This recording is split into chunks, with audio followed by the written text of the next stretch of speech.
The day I returned from my cousin's wedding, I knew my mother would weaponize my brother's memory against me again. For 5 years, they'd blamed me for Ellis's drowning, turning his death into my shame. I'd accepted their narrative, carrying guilt that wasn't mine, until I found his hidden GoPro footage. The truth it contained wasn't just about how Ellis died that day on the lake. It revealed who was really responsible. They'd used my dead brother to silence me, never imagining I'd discover what actually happened beneath those dark waters. They thought I was broken. They were about to learn how wrong they were. Just before we get back to it, I'd love to know where you're watching from today, and if you're enjoying these stories, make sure you're subscribed.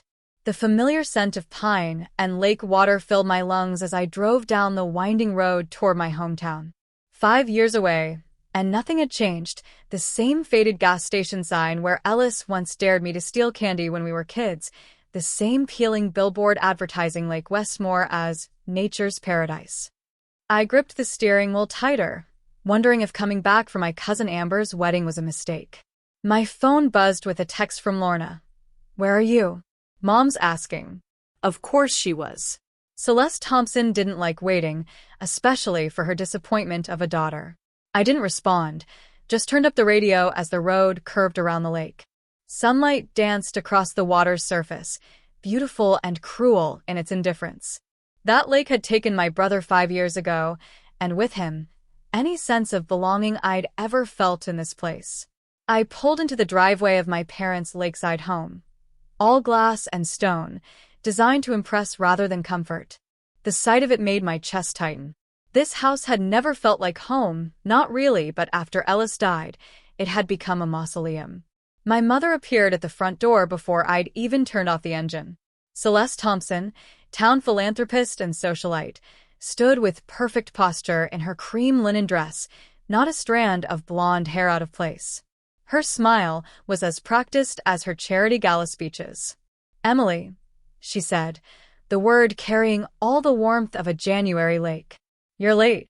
"Traffic," I lied, knowing she'd never believe I'd pulled over 3 times when panic seized my lungs. "Good to see you too, Mom." Dad appeared behind her. Gordon Thompson, once vibrant and laughing, now a shadow of the father I remembered. His eyes lit up briefly at the sight of me, but he quickly schooled his expression when Celeste glanced his way. He said, stepping forward to take my bag. "You look good, sweetheart." "Thanks, Dad." I hugged him, feeling how much thinner he'd become. The grief and guilt had hollowed us all out in different ways. Inside, the house was a flurry of wedding preparations. My cousin Amber's wedding was tomorrow, and somehow I'd let myself be convinced to come back for it. Partly because Amber had been kind after Ellis died, one of the few who didn't treat me like I was contagious. Partly because 5 years seemed long enough to hide. Lorna swooped in, iPhone in hand, her casual elegance a stark contrast to my travel-wrinkled clothes. My sister had transformed her grief into an Instagram-perfect life, becoming a lifestyle influencer with hundreds of thousands of followers who had no idea of the cracks beneath her polished surface. "Finally," she said, air-kissing my cheek. "Mom's been driving everyone crazy waiting for you to show up. The rehearsal dinner starts in 2 hours." "Hello to you too," I muttered, following Dad upstairs with my bag. "We put you in the guest room," he said apologetically. "Lorna has the bridesmaids staying in your old room." The guest room. Not even my childhood bedroom was mine anymore. Just another reminder that I was now a visitor in what had once been my life. "It's fine," I said, though it wasn't. Nothing had been fine since that night. The rehearsal dinner was at the Boathouse restaurant, right on the lake's edge. I almost laughed at the irony as I walked in, scanning the room for friendly faces. Most people went quiet when they saw me, conversations stuttering before resuming in hushed tones. Emily Thompson, the girl who survived when her brother didn't. My mother materialized at my side, steering me toward a table in the corner. "You're seated here," she said briskly. I stared at the arrangement. A kid's table. Literally. 2 toddlers were already smashing dinner rolls while their harried mothers tried to contain the chaos. "You're kidding me," I said. "We didn't know you were coming until last week," Celeste replied, smooth as glass. The seating was already arranged. Right. Because I only RSVP'd a month ago. Her eyes flashed a warning. Emily, please. This is Amber's weekend. Don't make a scene. Don't make a scene. The Thompson family motto. Ellis and I had broken that rule too many times to count, but since his death, the pressure to maintain appearances had become suffocating.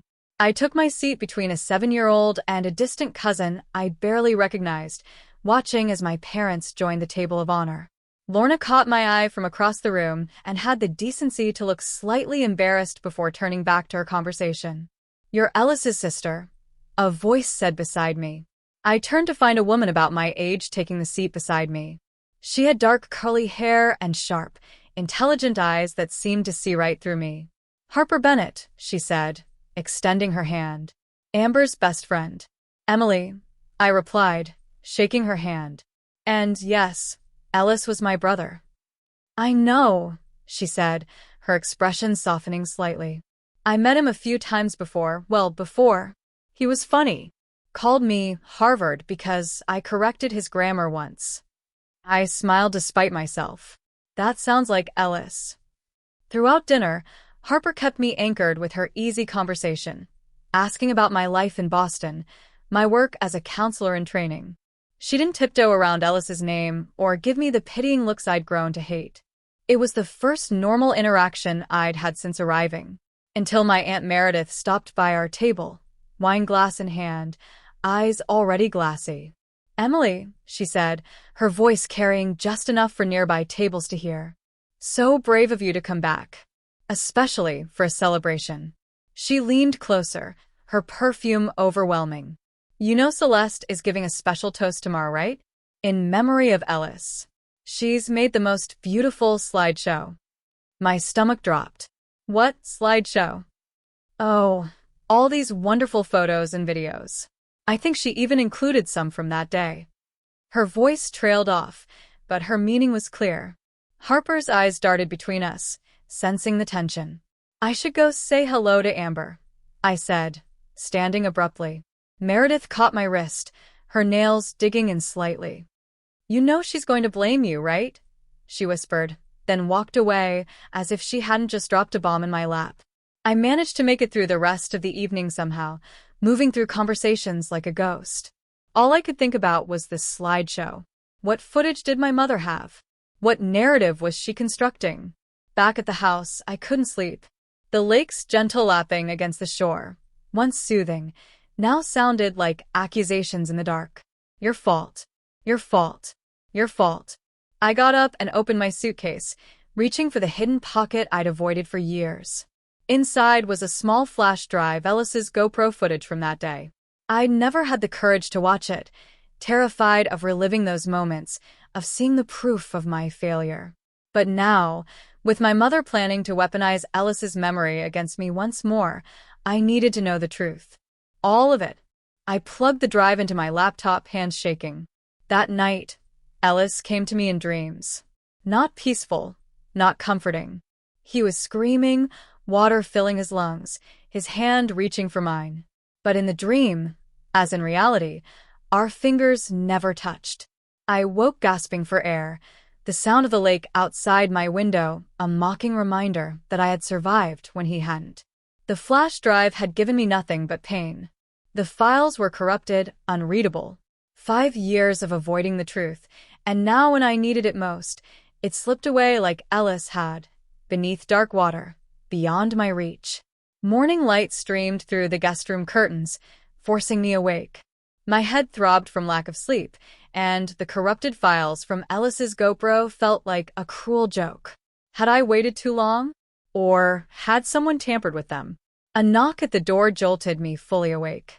Lorna entered without waiting for a response, carrying a garment bag. "Mom wants you to wear this today," she said, hanging it on the closet door. "For the ceremony." I unzipped the bag to find a beige dress, shapeless, forgettable, practically the same color as the church walls. "Beige?" I asked. "Really?" Lorna sighed, scrolling through her phone. "She thinks it's best if you don't distract." Her words, not mine. She glanced up. "You look terrible, by the way. Did you sleep at all?" "Not really," I sat on the edge of the bed. Lorna, what's in Mom's slideshow for the reception? Her fingers paused over her screen. Just some family photos. Why? Aunt Meredith mentioned footage from that day. Lorna's expression closed off. It's a tribute to Ellis. Mom worked really hard on it. But if there's footage from the accident, for God's sake, Emily, Lorna snapped. It's been 5 years. Can you just let it go? Let him rest. That's not fair, I said quietly. I've never been allowed to let it go. Mom makes sure of that. Lorna's face softened slightly. Look, just wear the dress, okay? Don't make waves. Not today. After she left, I sat staring at the beige monstrosity. My mother's attempt to make me invisible, to control the narrative even in what I wore. I was hanging the dress back up when Celeste appeared in the doorway. You're not dressed, she observed coldly. The ceremony isn't for hours. The bridal party photos start soon. I told Amber you'd help with the flower arrangements before that.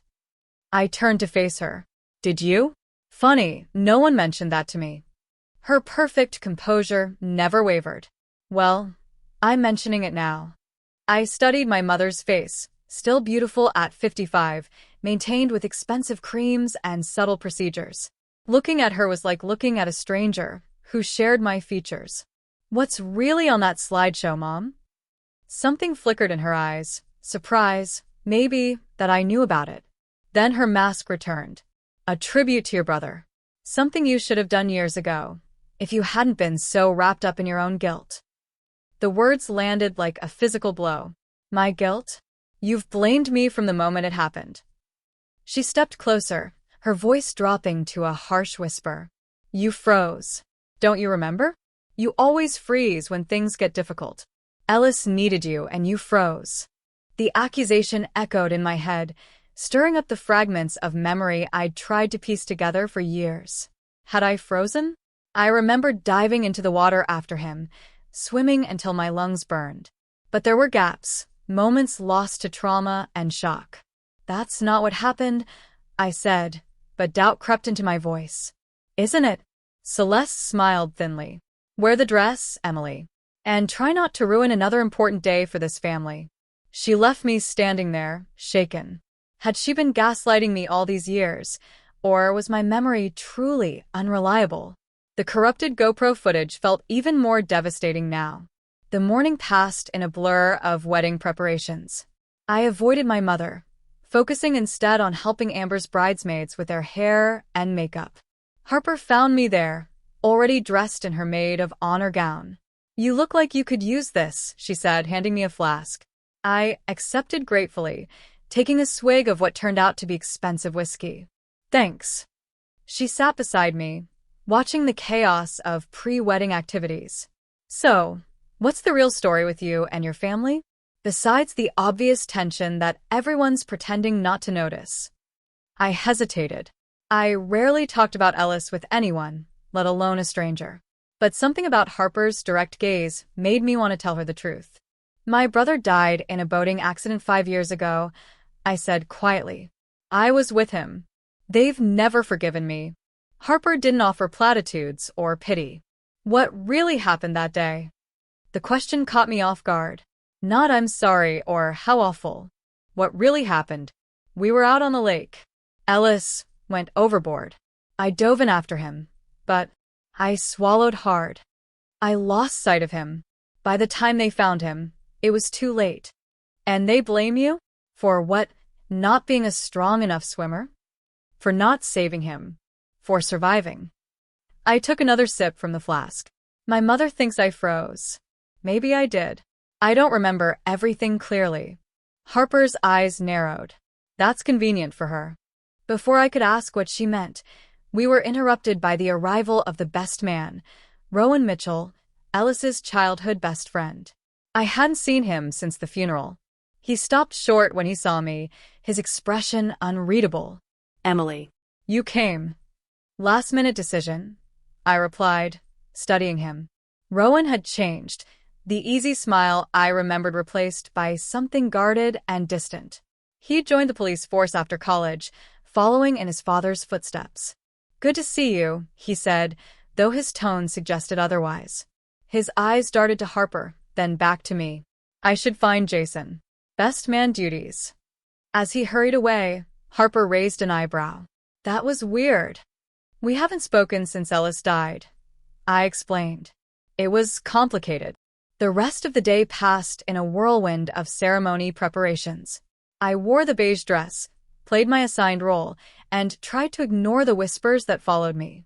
Emily Thompson, the girl who let her brother die. That night, after the rehearsal dinner, I was about to collapse into bed when my phone rang. Unknown number. I almost didn't answer, but something compelled me to press accept. Silence greeted me, then the sound of breathing. I was about to hang up when a voice spoke, a voice that stopped my heart. She's lying to you. Ellis's voice. I dropped the phone like it had burned me. Impossible. I was hearing things, my exhausted mind playing tricks. With shaking hands, I checked my voicemail. The call had gone to voicemail after I dropped the phone, and the message was there, just breathing, then those 4 words in a voice so much like my brother's it made me physically ill. I sat on the floor, trying to make sense of it. It couldn't be Ellis. Someone was playing a cruel joke, using voice manipulation software perhaps. But who? And why? A knock on my door startled me. I opened it to find my father swaying slightly in the hallway, the smell of scotch heavy on his breath. Dad? Are you okay? He put a finger to his lips, then stumbled into my room. Needed to see you, he slurred. Before tomorrow. I guided him to sit on the bed. What's going on? Gordon Thompson looked older than his 58 years, grief etched into every line of his face. Should have said something then, he mumbled, eyes unfocused. Watched her blame you, didn't stop her. Dad, what are you talking about? He gripped my hand suddenly, his eyes clearing. Ellis knew something. About your mother. About the foundation. My pulse quickened. What did he know?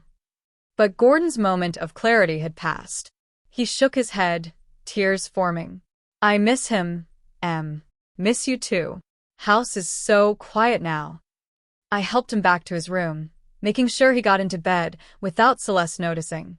His words tumbled in my mind alongside the mysterious voicemail. Ellis knew something about my mother? About her precious charitable foundation? Unable to sleep, I found myself drawn to the attic. Ellis's things had been boxed up and stored there after his death. My mother had claimed it was too painful to see his belongings, but I'd always suspected she simply wanted to erase any reminder of the son who had challenged her. Among the dusty boxes, I found his old sketchbook. Ellis had been talented, his drawings full of life and detail. I flipped through pages of landscapes, portraits, and abstract designs until I came to the final drawings, dated the week before he died. They showed what looked like an argument, 2 figures facing off. One was clearly Ellis. The other, with its broad shoulders and distinctive stance, looked remarkably like Rowan. On the final page, a key was taped down with the label Boat Shed written beneath it. A chill ran through me. What had happened between Ellis and Rowan? And what was in the boat shed that was important enough to hide a key? Morning came too soon, the day of the wedding arriving with perfect weather and mounting dread. Before getting dressed, I slipped away to the venue early, determined to see this slideshow my mother had prepared. The reception hall was empty except for the catering staff. I found the AV setup and convinced the technician I needed to check something for the family. Minutes later, I was watching my mother's tribute to Ellis unfold on the big screen. It started innocently enough: childhood photos, family vacations, Ellis's graduation. Then came the funeral photos, somber and staged. But what made my blood run cold was the final segment, a blurry clip from what must have been the day on the lake. It had been heavily edited, the footage manipulated to show only a figure standing motionless on the dock, me, presumably, while splashing occurred in the water. The implication was clear. I had stood frozen while my brother drowned. The screen went black, then text appeared. In loving memory of Ellis Thompson, taken too soon. May we all learn to act with courage when others need us most. I stumbled backward, nausea rising in my throat. This wasn't just a memorial, it was character assassination disguised as a tribute. My mother was planning to shame me publicly, to cement her version of events in everyone's minds. With shaking hands, I pulled out my phone and emailed the corrupted GoPro files to an old college friend who worked in data recovery. The message was simple: emergency. Need these files recovered ASAP.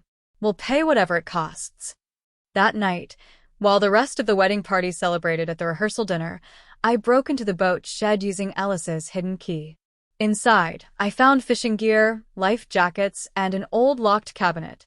The key fit there too, revealing a stack of documents, financial records from my mother's foundation, with sections highlighted and notes in Ellis's handwriting. Wire transfer to Cayman account source? One note read. Another. Missing $50,000 from cancer fund. Check with R. Rowan. I photographed everything with my phone, heart pounding. Ellis had been investigating our mother's foundation. Had he discovered something illegal? Was that why? I didn't get to finish the thought. A noise outside the shed startled me, and I quickly replaced the documents, locking the cabinet. By the time I returned to the house, I was certain of one thing: I needed to recover those GoPro files, no matter what. The wedding day dawned bright and clear, as if nature itself was conspiring with my mother's perfect facade. I woke to frantic pounding on my door. Emily, Lorna's voice, high with panic. Someone broke into your room. I sat up, disoriented. What are you talking about? I'm right here.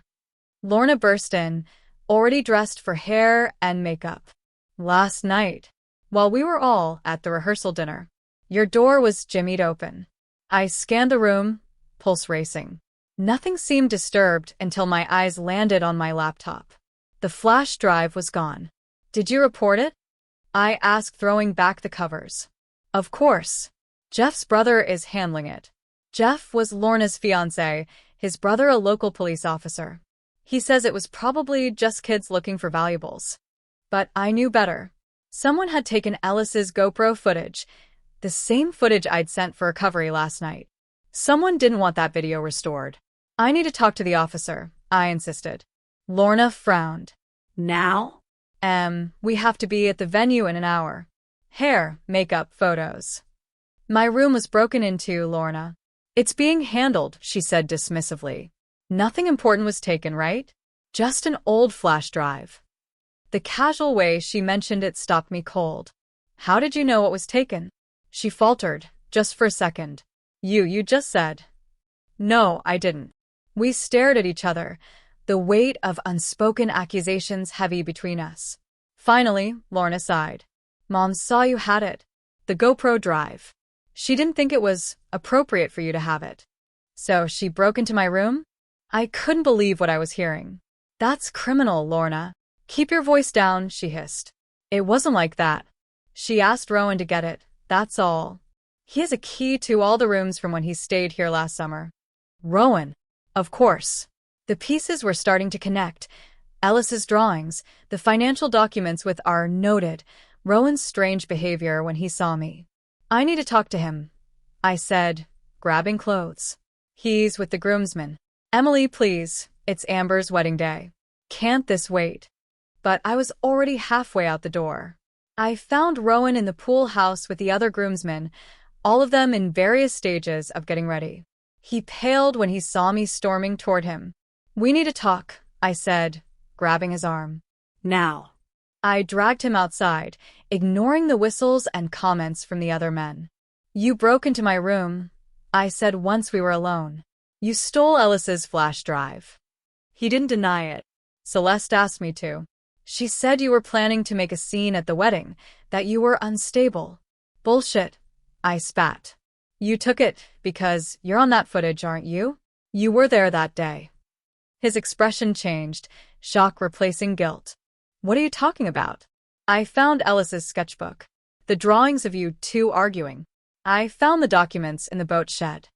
Rowan stepped back, shaking his head. You don't understand what you're getting into, Emily. Then explain it to me. What happened that day? What did Ellis know? I can't. He looked around nervously. Not here. Not now. Ellis is dead, Rowan. And my mother is about to publicly blame me for his death. I deserve to know the truth. Before he could respond, Harper appeared at my side, breathless. There you are. Can I borrow you? Bride emergency. I let her pull me away, fuming. Once we were out of earshot, she said, "There's no emergency. You looked like you needed rescuing." Thanks, I muttered, still watching Rowan as he hurried back to the pool house. I need to tell you something, Harper said, guiding me toward a quiet corner of the garden. About Ellis. My heart skipped. What about him? She hesitated, then pulled a small journal from her purse. He gave me this the week before he died. Made me promise not to tell anyone I had it. I haven't looked at it in years, but after our conversation yesterday, I took the journal with trembling hands. Why would Ellis give you this? We weren't just casual acquaintances, Harper admitted. We were close. For a few months before he died. He said he trusted me, that he thought someone was following him. I flipped through the pages, recognizing Ellis's messy handwriting. It was filled with notes about the foundation's finances, meetings with donors, conversations he'd overheard. The final entry, dated 2 days before his death, read, "Mom caught me in her office. Major blowup. She knows I found the offshore accounts. Says I don't understand, that I'm naive. Called R to intervene.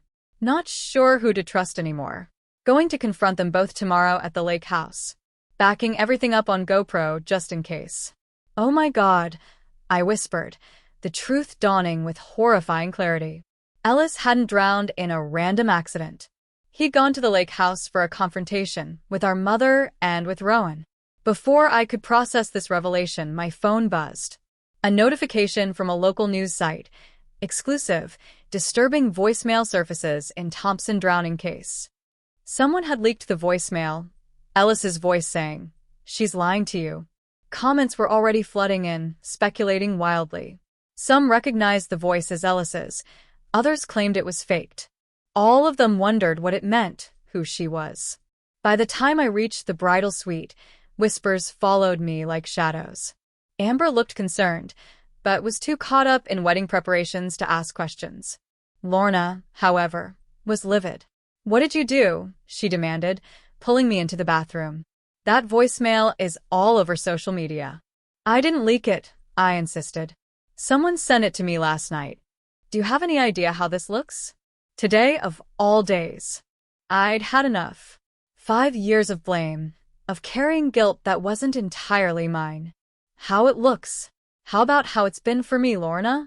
Blamed for Ellis's death, while no one asks the real questions, like why he was investigating Mom's foundation, or why Rowan was there that day." Her face went white. "What are you talking about?" "Ellis found something, Lorna. Something about Mom's precious foundation. Offshore accounts, missing money. He was going to expose her." "That's insane," she whispered, but doubt clouded her eyes. "Mom wouldn't." "Wouldn't what?" Lie? Manipulate? Break into my room to steal evidence." The wedding coordinator knocked on the door, calling for the bridesmaids to line up. Lorna gave me one last troubled look before hurrying out. I stayed behind, my mind racing. If my mother was willing to go this far to maintain her story, what else might she do? By brunch the next day, tensions had reached a breaking point. The leaked voicemail had cast a shadow over the wedding reception, with guests whispering behind hands and shooting curious glances my way. My mother had maintained her composure, giving her twisted tribute to Ellis as planned, though the impact was diminished by the rumors already swirling. I'd barely touched my food when Lorna suddenly stood, wine glass in hand. All her earlier doubt had vanished, replaced by the perfect daughter persona my mother had cultivated. "I'd like to propose a toast," she said, her voice carrying across the restaurant. "To Amber and Jason, who deserved a perfect wedding." Her gaze fixed on me, instead of one derailed by someone's desperate need for attention. Gasps and uncomfortable murmurs rippled through the guests. "Lorna," my father warned, but she ignored him. 5 years, she continued, voice rising. 5 years we've tried to heal, to move forward. And you just can't let it go, can you? You're ruining everything, just like you did with Ellis." The room fell silent. My mother watched with thinly veiled satisfaction as Lorna publicly did her dirty work for her. I should have felt angry, humiliated. Instead, As Lorna's words hung in the air, something clicked into place in my mind. A memory, sharp and clear, breaking through the fog of trauma and guilt. Ellis on the dock, screaming. Not at me. Not at himself. At a shadowy figure behind him. You're wrong, I said, my voice steady as I stood. All of you. I didn't freeze that day. And Ellis didn't just fall in. I looked directly at my mother, whose composure finally showed cracks. Someone pushed him. The brunch dissolved into chaos after my accusation. Dad pulled me away while Mom whispered furiously to Amber's parents, no doubt spinning some story about my mental instability. Lorna stood frozen, her champagne glass still raised, shock replacing her earlier righteousness. Harper found me in the parking lot, keys in hand. Get in. We need to move fast. I didn't question her, just slid into the passenger seat of her rental car. As we pulled away, I saw Rowan watching from the restaurant entrance, his expression unreadable. Where are we going? I asked. To meet someone who might actually help us. Harper drove with confident precision, navigating the winding lake roads. I called in a favor after you showed me Ellis's journal. My friend works at a data recovery firm in Albany. He got your email. My pulse quickened. The GoPro footage? He recovered it. Partially. The files were deliberately corrupted, not just damaged. Someone tried to erase them. 40 minutes later, we sat in a cramped office while a lanky man with thick glasses worked at a computer. Greg, Harper's friend, had the intense focus of someone who preferred machines to people. Whoever tried to wipe this didn't do a thorough job, he explained, typing rapidly. They use standard deletion software, but GoPro creates backup indexes. I've managed to salvage about 70% of the original content. The screen flickered, and suddenly Ellis was there, alive, laughing, adjusting the camera. My breath caught at the sight of him. He was on the dock at our lake house, the afternoon sun creating a halo around his dark hair. Is it recording? Ellis's voice asked. Okay, good. So, if anyone's watching this, it means things didn't go as planned. He looked nervous, constantly glancing over his shoulder. I've been tracking Mom's foundation finances for months now. At first, I thought the discrepancies were just bad accounting, but... He ran a hand through his hair. It's systematic. Large donations coming in, smaller amounts being recorded. Transfers to offshore accounts.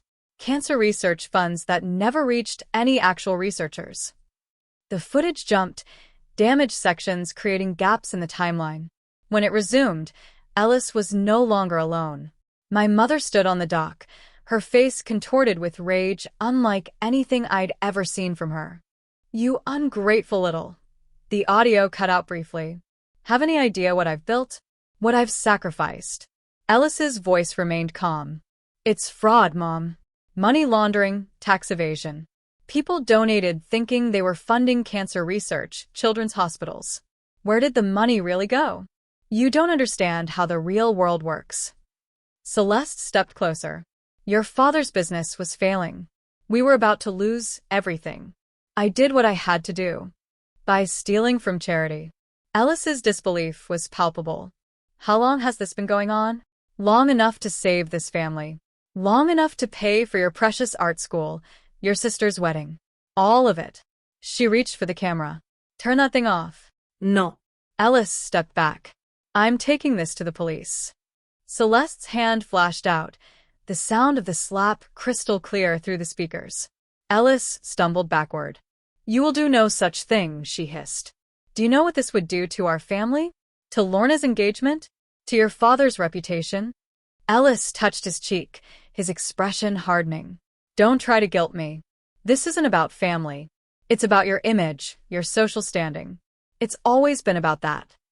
He turned away, moving toward the boat. The camera jostled as he climbed aboard. Ellis. Celeste called after him. Ellis, don't you dare leave. We're not finished. The footage jumped again. When it returned, Rowan was on the dock, arguing with my mother. He's threatening to go public, Celeste said, her voice low and urgent. You need to talk to him. He'll listen to you. Rowan looked uncomfortable. Mrs. Thompson, if what Ellis is saying is true, It's not about truth. She gripped his arm. Think about your father. The police chief who's been taking donations from my foundation for years. Where do you think the department's new training facility came from? Their equipment budget?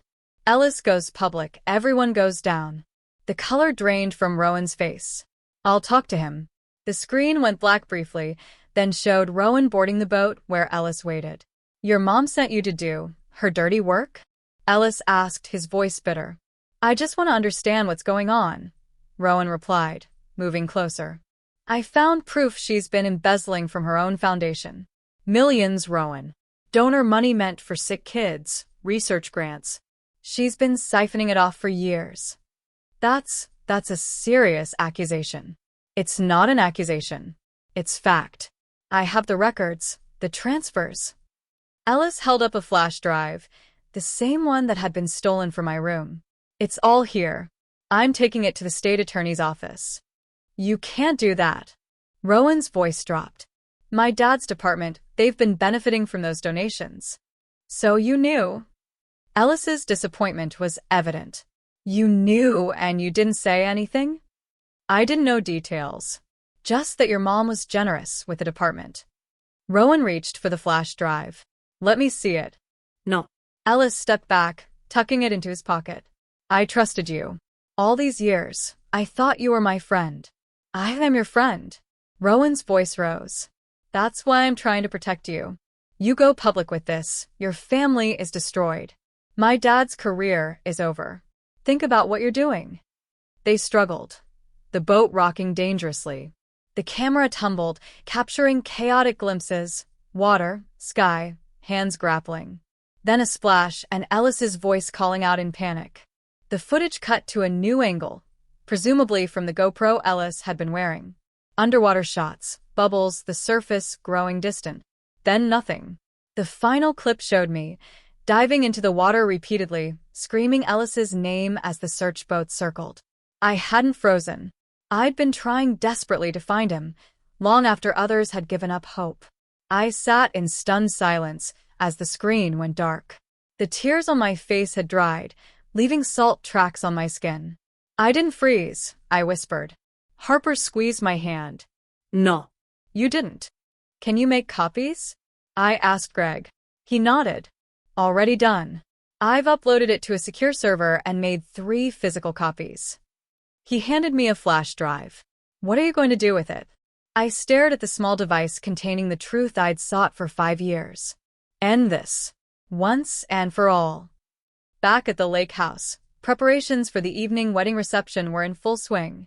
Harper dropped me off a block away to avoid detection. Are you sure about this? She asked. Once you do this, there's no going back. I've been stuck in this nightmare for 5 years, I replied. I'm ready for it to end. I slipped into the house through the back door, avoiding the florists and caterers bustling about. In my room, I hid the flash drive in 3 different places, one in my shoe, one taped under the dresser, and one uploaded to my cloud storage.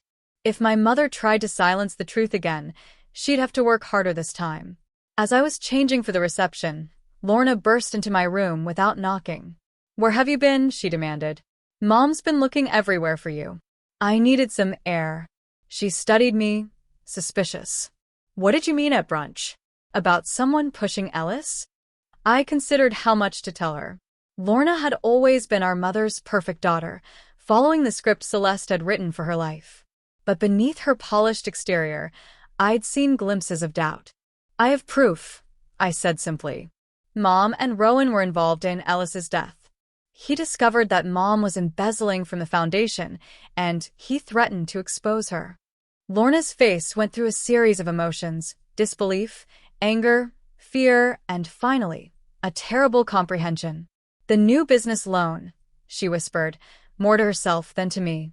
Mom offered to fund my startup with Ellis's scholarship money. She said it was what he would have wanted. What scholarship money? After Ellis died, Mom established a scholarship fund in his name. Major donors contributed. It's grown to almost $1 million. Lorna looked ill. She's announcing the donation to my company tonight, at the reception. The pieces clicked into place. My mother was planning to launder more money through Lorna's business, using Ellis's memorial fund as cover. It was elegant in its cruelty, using her dead son's name to continue her scheme while publicly shaming his sister. She can't do that, I said.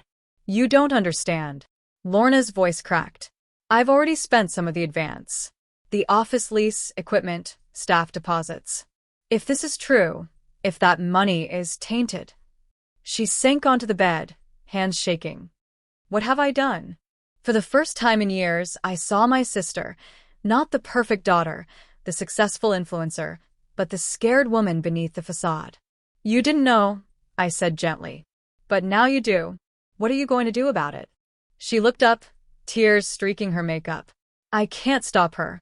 No one will believe us over her. They will when they see the evidence. I showed her the flash drive. Ellis recorded everything the day he died. Rowan and Mom arguing about the foundation, the struggle on the boat. All of it. Oh, God. Lorna covered her mouth. Does Dad know? He suspected something. That's what he was trying to tell me the other night. A knock at the door interrupted us. Dad stood there, looking older than his years in his reception suit. You girls better hurry. Your mother's looking for you. He paused, noticing our expressions. What's happened? We exchanged glances, and for once, Lorna and I were in perfect agreement. It was time for the truth. Dad, I said, we need to show you something. 20 minutes later, Gordon Thompson sat in stunned silence, having watched the recovered footage on my laptop. His hands trembled as he closed the screen. All these years, he whispered, I knew something wasn't right. The way she controlled the narrative after Ellis died, the way she isolated you, Emily. He looked up at me, his eyes wet with tears. I failed you both. I failed Ellis. You didn't know, Lorna said, echoing my earlier words to her. I suspected. I was too weak to confront her. He straightened his shoulders, a resolve I hadn't seen in years settling over him. But not anymore. What's your plan? I told them what I intended to do. Wait until my mother's toast, then display the true footage for everyone to see. End her charade once and for all. She'll try to stop you, Dad warned. Not if she doesn't see it coming. I turned to Lorna. I need your help. Both of you. As we headed to the reception, I spotted Rowan getting out of his patrol car, looking anxious. Our eyes met briefly before he looked away, guilt written across his features.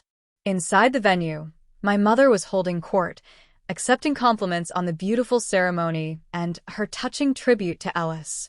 When she saw me approaching, her smile faltered. There you are, she said, voice low. Where have you been? Getting ready, I replied. I wouldn't miss your big toast for anything. Suspicion flickered in her eyes, but before she could press further, the wedding planner called for everyone to take their seats for dinner. Mom cornered me by the bar as I was getting a drink. Whatever you're planning, don't, she hissed. You've caused enough damage already. Have I? I met her gaze steadily. You're about to announce that you're donating Ellis's memorial fund to Lorna's business.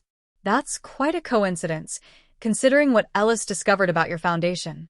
The color drained from her face. You don't know what you're talking about, don't I? Ellis recorded everything, Mom. The argument on the dock, your threats to Rowan, all of it. I have the footage. Impossible. That drive was destroyed. The moment the words left her mouth, she realized her mistake. Thanks for confirming you knew about it. I smiled coldly. You've buried him twice. First in the lake, then with your lies. It ends tonight. I walked away, leaving her speechless for once. Across the room, Lorna gave me a slight nod. She had done her part, setting up the AV system for our plan. As dinner concluded, the wedding planner announced it was time for special toasts. My mother rose, composing herself with visible effort, and approached the microphone. Behind her, the large screen displayed a photo of Ellis, smiling, forever 23. Thank you all for sharing in this beautiful celebration of love, she began, her practiced charm sliding back into place. Before we continue the festivities, I'd like to take a moment to remember someone who should be here with us, my beloved son Ellis. Murmurs of sympathy rippled through the crowd. In the 5 years since we lost him, we've established a memorial scholarship in his name. Tonight, I'm proud to announce that the Ellis Thompson Memorial Fund will be making its first major grant to support young entrepreneurs like my daughter Lorna, who embody the spirit of innovation Ellis so admired. Applause filled the room as Lorna rose, her smile tight but convincing. She embraced our mother, whispering something in her ear that made Celeste stiffen. And now, Lorna said into the microphone, we have a special video tribute to Ellis that the family would like to share. Confusion crossed my mother's face. This wasn't part of her script. She turned toward the screen just as I plugged the flash drive into the laptop, controlling the display. What are you doing? She hissed, lunging for me. But Dad stepped between us. It's time for the truth, Celeste, he said quietly. The room fell silent as Ellis appeared on screen, his voice filling the space. So, if anyone's watching this, it means things didn't go as planned. The footage played, unedited and raw, before 200 stunned wedding guests. Ellis's accusations about the foundation. My mother's rage. The confrontation with Rowan on the boat. The struggle. The splash. Gasps rippled through the crowd as the truth unfolded. Someone screamed when Ellis disappeared beneath the water. Many turned away, unable to watch. But no one left. I stood motionless, my eyes fixed on my mother's face as her carefully constructed world collapsed around her. She had gone deathly pale, her body rigid with shock. As the final clips played, me diving repeatedly into the lake, searching desperately for Ellis, her composure finally shattered. Turn it off, she whispered, then louder. Turn it off. But it was too late. The truth was out, witnessed by everyone who mattered in her social circle, donors, board members, community leaders. All the people whose opinion she had cultivated so carefully over the years. When the screen finally went dark, the silence was deafening. Then slowly people began to move. Some gathered their belongings and left without a word. Others whispered urgently to each other, shooting glances at my mother. A few approached my father, laying comforting hands on his shoulder. Lorna had collapsed into a chair, sobbing quietly. The bride, Amber, stood frozen beside her new husband, her perfect day now permanently marked by this revelation. My mother recovered first, her survival instincts kicking in. That video was doctored, she announced, her voice cutting through the murmurs. Emily has been unstable since Ellis's death. She created this fiction to hurt our family. A few uncertain glances turned my way, and I felt a moment of despair. Would they believe her, even now? That's not true. The voice came from behind me. Rowan stepped forward, his police uniform a stark contrast to the festive wedding attire around him. His face was drawn, the weight of 5 years of guilt evident in every line. The video is real, he continued, his voice breaking. I was there. Everything happened just as you saw it. My mother's eyes narrowed to slits. You're protecting her. You always had a crush on Emily. No, Mrs. Thompson. I'm finally telling the truth. Rowan turned to face the crowd. Ellis discovered financial irregularities in the Thompson Foundation. He confronted his mother, then me. We argued on the boat. I didn't mean to push him. It was an accident. But I did push him. A collective gasp went through the room. Rowan continued, words tumbling out now. I panicked. By the time Emily arrived, it was too late. She dove in again and again, trying to find him. She didn't freeze. She tried to save him. He swallowed hard, tears streaming down his face. Afterward, Mrs. Thompson convinced me to stay quiet. Said it would destroy both our families if the truth came out. She helped cover it up. Made it look like an accident. Used her influence to ensure the investigation was minimal. People were openly leaving now, the wedding reception effectively over. Amber's father was on the phone, his expression grim. The foundation board members huddled in a corner, their discussion intense and troubled. My mother made one last desperate attempt. He's lying. They're both lying. Stop it, Celeste. My father's voice was quiet but firm. It's over. As if on cue, the doors opened and 2 uniformed officers entered, followed by a man in a suit who I recognized as the district attorney. Harper stood beside him, her expression both sad and satisfied. Celeste Thompson? The The DA stepped forward. We need to ask you some questions regarding the financial records of the Thompson Foundation and the events surrounding Ellis Thompson's death.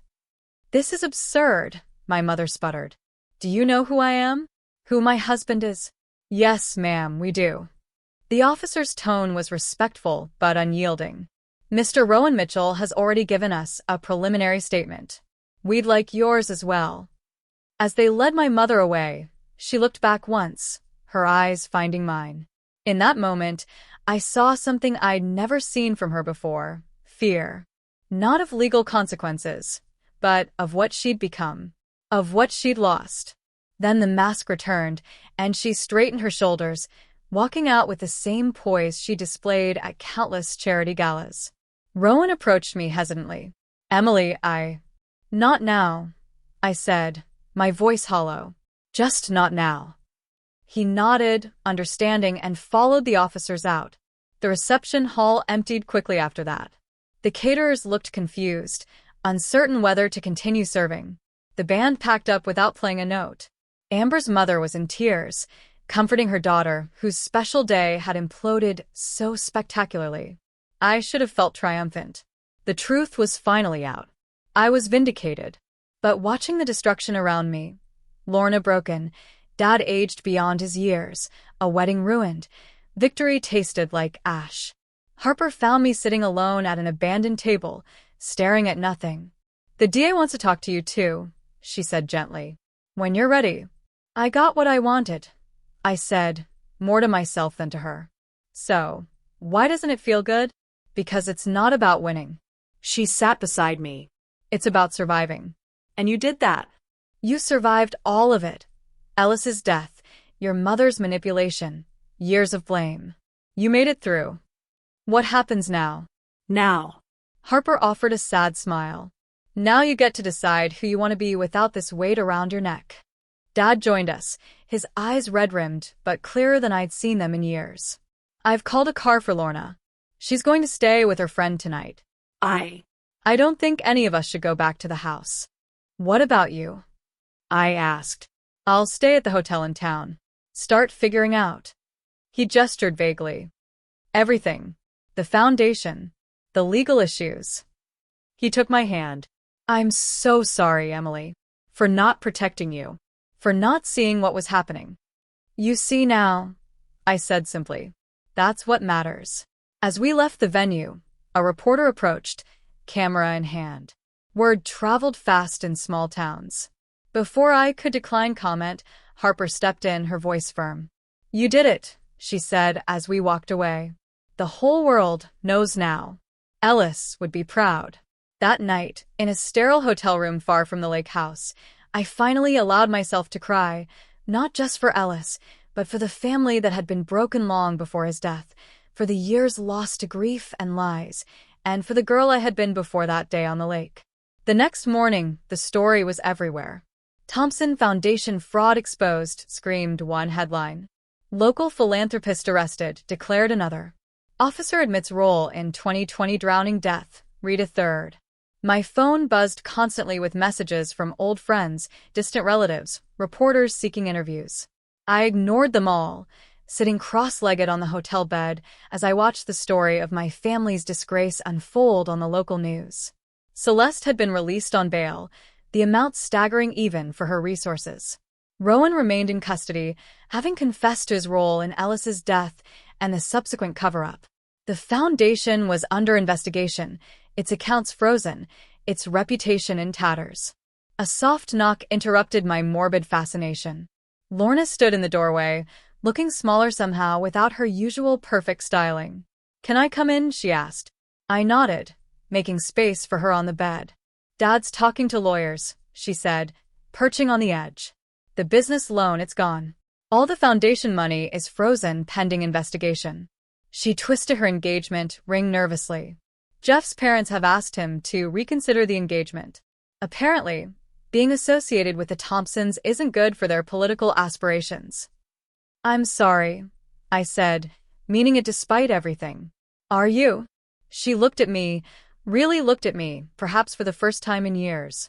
I wouldn't blame you if you weren't. I've been horrible to you, Em. I believed her over you. I helped her hurt you. You believed what you needed to believe. I took her hand. We all did, in different ways. How do we come back from this? Lorna's voice broke. How do we ever move forward? I had no answer for her. The truth had set me free from one prison, but the path ahead remained unclear for all of us. One day at a time, I finally said, "That's all we can do." 6 months passed like a strange dream. Autumn turned to winter, then to spring, the seasons changing while the aftershocks of that wedding day continued to reshape all our lives. I had moved to a small coastal town 3 hours from the lake, renting a cottage with a view of the ocean rather than still water. The constant movement of the waves soothed me in a way the lake never had. Here, I finished my training as a trauma counselor specializing in family systems therapy, fitting, given my expertise in the subject. My phone rang one April morning as I walked along the shore, the caller ID showing an unfamiliar number. "Is this Emily Thompson?" a woman's voice asked when I answered. "Yes, it is." "My name is Dia Mercer. I'm a producer with Actual Truth Documentaries. We'd like to talk to you about your brother's case." I'd turned down dozens of interview requests in the months following the revelation, but something about her straightforward approach made me pause. "What exactly are you proposing?" "A feature-length documentary about Ellis, the foundation fraud, and how the truth finally came to light. We want to do it right, no sensationalism, just the facts. Your family deserves that much." I thought about it, watching the waves crash against the rocks. Ellis had always been fearless in his pursuit of truth. Perhaps this was a way to honor that part of him. "I'll think about it," I said finally. 2 days later, I agreed to meet with Diane and her team. They were respectful, thorough, and genuinely interested in the complete story, not just the scandal, but who Ellis had been, what had driven him to investigate, how the Foundation's legitimate work had touched lives before my mother corrupted it. "We'd like to interview your father as well," Diane explained. "And Lorna, if she's willing." Dad agreed immediately when I called him. He had aged years and months, but there was a newfound clarity to him. He was cooperating fully with investigators, piecing together the extent of Celeste's financial crimes. "I want to make things right," he told me over the phone. Too late for Ellis, but not too late for his memory. Lorna was more hesitant. The collapse of her engagement and business had sent her into a depression, and she'd retreated from social media entirely, a significant step for someone whose identity had been so wrapped up in her online persona. But eventually she too agreed.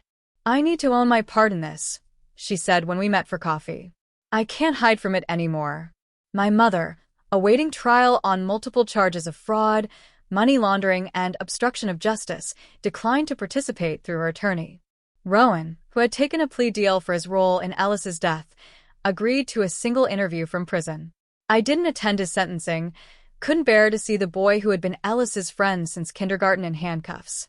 His betrayal cut deep, but in the quiet hours of early morning, I sometimes acknowledged that fear and youth had led him to terrible choices my mother had manipulated and reinforced. The documentary process became unexpectedly healing. Talking about Ellis, who he really was, beyond the sanitized version my mother had created after his death, brought him back in ways I hadn't expected. The filmmakers interviewed his art school friends, professors, even former girlfriends.